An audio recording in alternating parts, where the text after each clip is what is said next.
It's hard for some of us to get our heads around the fact that Republican administrations 40 and 50 years ago were well behind the funding of the arts because I think in those days, in fact I know in those days, arts were taken to be part of life, a good part of life, like fresh air and parks. And in a city like Baltimore, where I come from, it was just taken for granted. Those who achieved wealth in life would give back, and part of giving back was to the arts. That kind of disintegrated in the 90s, and the culture wars, as they're called, I think has led us to a state where advocacy for the arts is a central part of what art leadership is all about. And that advocacy is a demonstration of value. Most simply stated, if you're on an elevator for 2 floors and somebody will ask you on floor 1 before you press the button to go to floor 2, why should you exist as an organization? Or better yet, why should you as an employee of an organization get a paycheck? What value do you add to the world in your capacity as director of an art museum or whatever you happen to be? So how can you answer that question?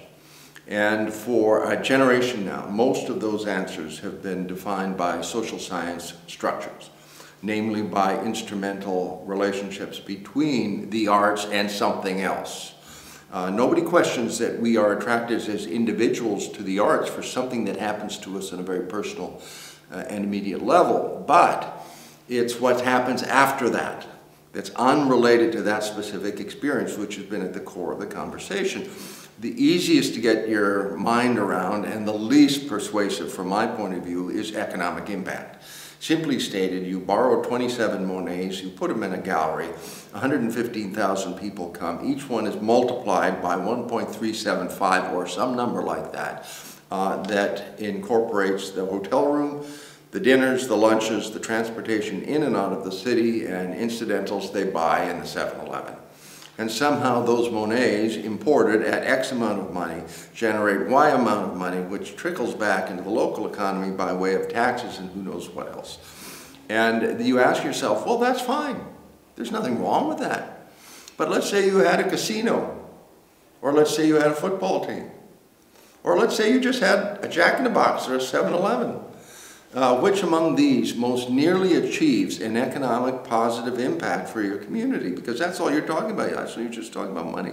There are no values embedded in that. So as you move down that food chain toward things that are more nearly personal gain values, the idea being that if you are involved immersively in the arts as a student, you get better grades. As you get better grades, as an individual, you become a better citizen, and as a whole bunch of people do this at the same time, your community is somehow better. But again, it doesn't probe what actually happens intrinsically between a human being and a work of art that adds value. So in 2004, the Rand Corporation did a study that was funded by the Wallace Foundation called Gifts to the Muse.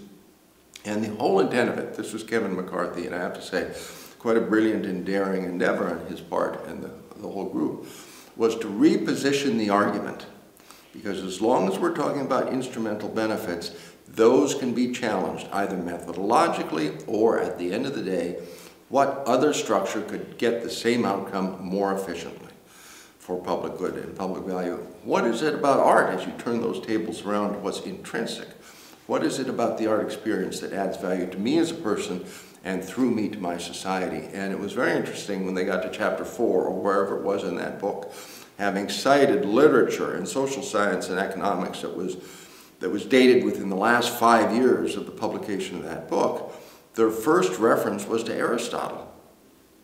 And one of their major sources was John Dewey, 1934, Art and Human Experience. So it just goes to show you that this is ignored, and it's ignored because I think in our culture, the art experience is a little bit like a spiritual religious experience. It somehow exists in a vacuum, and it's hard for us to talk about it. We don't have the words to talk about it effectively.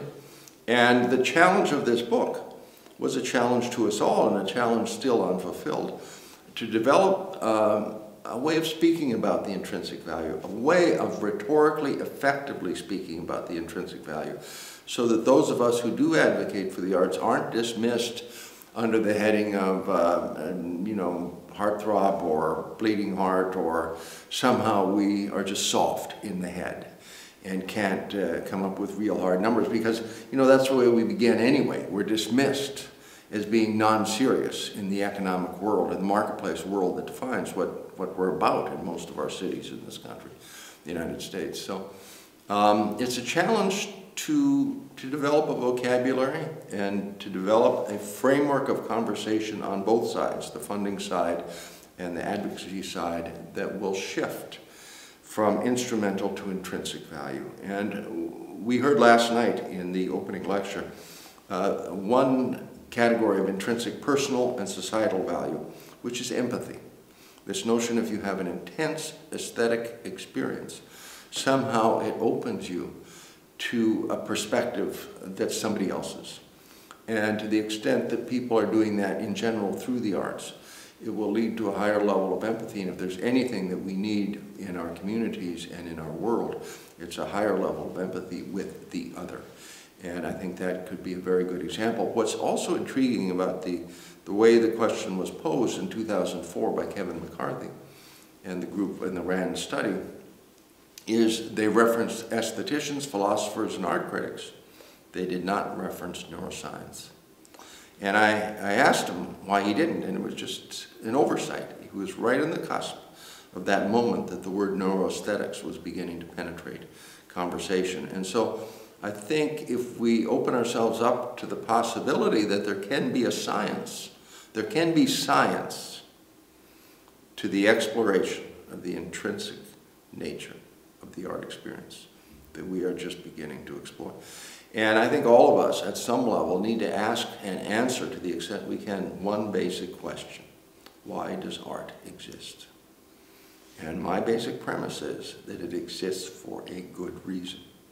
And if we knew what that good reason was, that would lead us to a more effective articulation of why art should exist.